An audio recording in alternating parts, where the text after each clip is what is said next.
Halo, selamat pagi. Bertemu kembali dengan saya Pak Aris di Listrik Dinamis 5.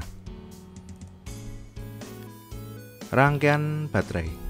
Baterai dapat dirangkai secara seri maupun paralel. Tetapi hasil output dari kedua rangkaian tersebut akan berbeda. Rangkaian seri baterai akan meningkatkan tegangan, sedangkan arus listriknya akan tetap sama. Berbeda dengan rangkaian paralel, akan meningkatkan arus, tetapi tegangan outputnya sama. Hal ini menyebabkan secara umum baterai dirangkai seri. Mari kita coba aplikasikan dalam sebuah soal. Perhatikan gambar, tentukan arus dan tegangan di masing-masing hambatan. Nampak pada gambar bahwa baterai dipasang seri seperti ini. Pertama, karena ini seri, kita tambahkan 2 dan 1 dari sini dan sini, hasilnya 3. Terus karena baterainya juga seri, maka Vs sama dengan 1,5 tambah 1,5, hasilnya 3.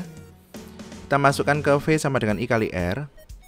3 didapat dari sini, 3 yang ini didapat dari atasnya, sehingga I-nya adalah 1 ampere. Karena terpasang seri, maka arus di 2 ohm dan 1 ohm sama dengan I, yaitu 1 ampere. Mari kita cari V masing-masing. V 2 ohm sama dengan I 2 ohm kali R 2 ohm. Kita masukkan angkanya, 1 dapat dari atas ini, 2 dapat dari gambar, hasilnya adalah 2 volt. V 1 ohm sama dengan I 1 ohm kali R 1 ohm, 1 dapat dari sini, 1 ohmnya dapat dari gambar, hasilnya adalah 1. Hambatan dalam. Semua elemen pada rangkaian dibuat dari bahan-bahan yang juga berpotensi menjadi hambatan. Hambatan yang ada pada elemen disebut hambatan dalam, artinya dalam elemen, yang dinyatakan dengan simbol R kecil. Hambatan dalam dapat menyebabkan penurunan arus yang melewati elemen. Kenapa bisa begitu?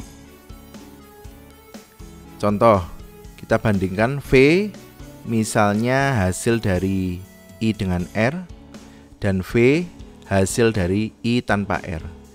Karena dengan R, maka R-nya ditambah R besar plus R kecil. V dan V karena sama, kita coret. Lalu R plus R kecil pindah ruas ke sebelah kiri bawah, R pindah ruas ke sebelah kiri atas. I tanpa R saya kali silang dengan R sehingga seperti ini. Lalu saya balik. Nampak dari hasil ini pembilang dan penyebut. Penyebutnya lebih besar dari pembilangnya. Angka yang dihasilkan dari I dengan R ini tentu saja akan lebih kecil dibanding I tanpa R. Adanya hambatan dalam juga menyebabkan tegangan jepit. Disebut juga tegangan terminal, merupakan tegangan asli yang dihasilkan oleh sumber tegangan listrik jika diperhitungkan dengan hambatan dalam. Secara matematis dinyatakan melalui persamaan seperti ini, di mana ini adalah hambatan dalam.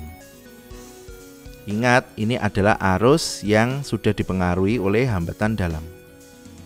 Mari kita aplikasikan dalam soal. Perhatikan gambar.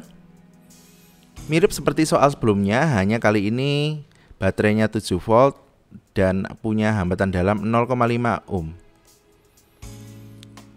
Karena ini seri RS 3, karena nanti juga seri dengan hambatan dalam, maka saya hitungkan hambatan dalam 3 dari sini, 0,5 dari hambatan dalamnya, 3 ditambah 0,5, 3,5. Kita masukkan ke V sama dengan I kali R. V-nya 7, I kita belum tahu, R-nya 3,5, sehingga I-nya 2 ampere. Kita cari dulu tegangan jepit. V baterainya kan 7, I-nya yang setelah dihubungkan dengan hambatan dalam 2, hambatan dalamnya 0,5. 2 kali 0,5, 1, 7 dikurangi 1 berarti 6 volt. Berarti yang tertulis 7 volt, sebetulnya yang bekerja ya cuma 6 volt karena ada hambatan dalam. Sekarang kita tentukan tegangan masing-masing elemen. Karena elemennya dibentuk seri, maka arusnya sama seperti ini.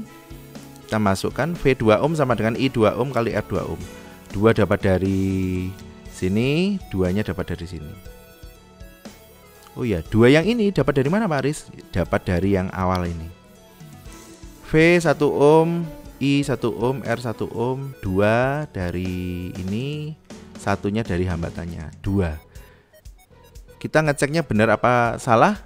4 tambah 2, hasilnya harus sama dengan tegangan jepitnya. Hari ini tidak ada kuis anak-anak, namun mohon dicatat di modul masing-masing karena pertemuan berikutnya Pak Aris akan mengadakan kuis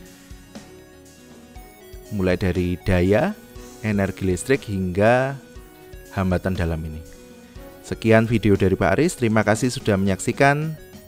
Tetap sehat, tetap semangat, Tuhan memberkati.